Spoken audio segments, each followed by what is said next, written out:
तो अल्लाह के फजल करम और शुक्र के साथ आज का वीलॉग करते हैं शुरू। आज का वीलॉग मैं बना रहा हूँ लोगों के ऊपर जो बिल्कुल सादे हैं, जो लोग ख्वाहिश रखते हैं कि वो जाके क्रोशिया में काम कर सके या शेंगन कंट्रीज़ में जाके काम कर सकें, लेकिन उनको किसी किस्म के बारे में कोई इल्म नहीं है कि वर्क परमिट कैसे अप्लाई किया जाता है। जो यहाँ पे एजेंट हजरात हैं या कंसल्टेंसी में जो बैठे हुए कुछ ऐसे लोग हैं जो लोगों को सबस बाग दिखाते हैं कि आपका वीज़ा लग जाएगा, आपका वर्क परमिट लग जाएगा और वर्क परमिट पे आपको जो सैलरी दी जाएगी वो पाकिस्तान में 6-7-8 लाख रुपए के बराबर होगी। और आपसे जो वो पैसे लेते हैं तकरीबन 30 से 35 लाख रुपया, उसके पीछे रियलिटी क्या है वो मैं आज इस अपने वीलॉग के अंदर बताऊंगा। तो चलें टाइम ज़ाया किए बगैर आज अपने वीलॉग को करते हैं शुरू। तो पोलैंड पहले ये बहुत एक हॉट टॉपिक रहा है कि पोलैंड के वर्क परमिट निकल रहे थे और जो एजेंट हजरात हैं उन्होंने मार्केट को यानी कि जो बाजार था वो सही सरगर्म रखा हुआ था और वो जहाँ पे दाव लगता था किसी से 25 लाख, किसी से 35 लाख, किसी से 40 लाख रुपया लेते थे और वो ये बताते थे कि आपको जो सैलरी वहाँ पर दी जाएगी वो पाकिस्तान की तकरीबन को 6-5-6 लाख रुपए के बराबर होगी। तो जो बेचारे ख्वाहिश रखते थे, ख्वाब देख रहे थे बाहर जाने का, वो बेचारे उनको पैसे दे देते थे और वो लोग क्या करते थे, इस पैसों का मिस यूज़ करते थे। और जब उनका ऑफर लेटर या वर्क परमिट आता था तो उनको पता चलता था कि उनकी उनकी जो सैलरी है वो तकरीबन पाकिस्तानी 1.5 से 2 लाख रुपए या 2.5 लाख रुपया बनता है, वो कोई 6-7 लाख रुपया नहीं। और उसके एवज वो उन गरीब लोगों से या उन मासूम लोगों से तकरीबन 30 से 35 लाख रुपया ले लेते थे। तो आज का वीलॉग जब आप ये मेरा पूरा देखेंगे तो आप बिल्कुल क्लियर हो जाएंगे कि ये लोग जो एजेंट हैं ये किस तरीके से इन लोगों को या हम लोगों को धोखा देते हैं।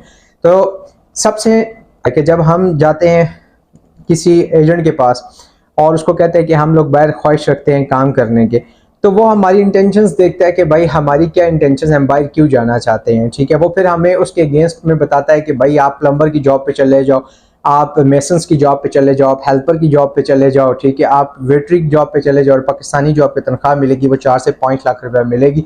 और जब वर्क परमिट या आपका सैलरी जो ऑफर लेटर है वो आता है तो आपको पता चलता है कि ये 5 लाख नहीं बल्कि 1.5 लाख रुपया बन रही है, ठीक है। और फिर उस टाइम इंसान के पास कुछ भी नहीं होता क्योंकि पैसे तो वो दे चुका होता है और जो उसके नसीब में होता है फिर वो लेके वो इस मुल्क से फ्लाई करता है। तो आप लोगों को उन लोगों के स्कैम में यानी कि उन लोगों के सबस बाग में, उन लोगों के दिखावे में बिल्कुल नहीं आना जो ये लोग कहते हैं कि भाई क्रोएशिया में जो इस टाइम सैलरी चल रही है वो 6-7 लाख रुपया चल रही है।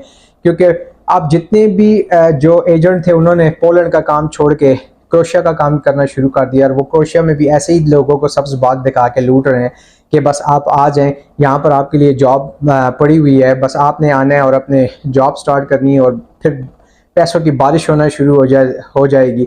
ऐसा बिल्कुल नहीं है। जब आप वहाँ पर जाते हैं तो आपको पता चलता है कि वहाँ पे अर्निंग बहुत ज़्यादा मुश्किल है, ठीक है। एक तो वेदर जो है वो आपके बहुत ज़्यादा ठंडा है, ठीक है, और दूसरा आपको ज़बान भी नहीं आती। आपको सर्वाइव करने के लिए पहले 1 साल 2 साल बड़े मुश्किल होते हैं और उसके बाद जाके इंसान सेविंग करना शुरू कर देता है।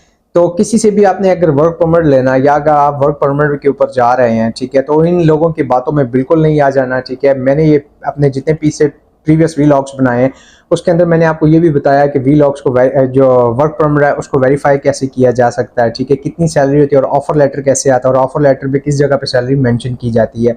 तो आपने इन एजेंट के ऊपर बिल्कुल नहीं रहना। पहले कोशिश करें कि आप लोग वर्क परमिट खुद अप्लाई करें। अगर आप लोग वर्क परमिट खुद अप्लाई नहीं कर सकते तो जिन एजेंसियों के साथ आप वर्क परमिट की बात करते हैं या उनसे वर्क परमिट लेने के लिए जाते हैं उनको एक चीज़ बिल्कुल क्लियर बता दें कि जो वर्क परमिट की आप हमें सैलरी बता रहे हैं अगर वो सैलरी हमें नहीं दी जाएगी तो हम आपको पैसे नहीं देंगे। और ये जो पैसे आपसे पहले ले लिए जाते हैं या आपको कहा जाता है या 50% पहले दे दें और 50% वहाँ पहुँचने के बाद ले लें, तो जो 50% आप उनको देते हैं उन्हीं में वो अपना प्रॉफिट निकाल लेते हैं।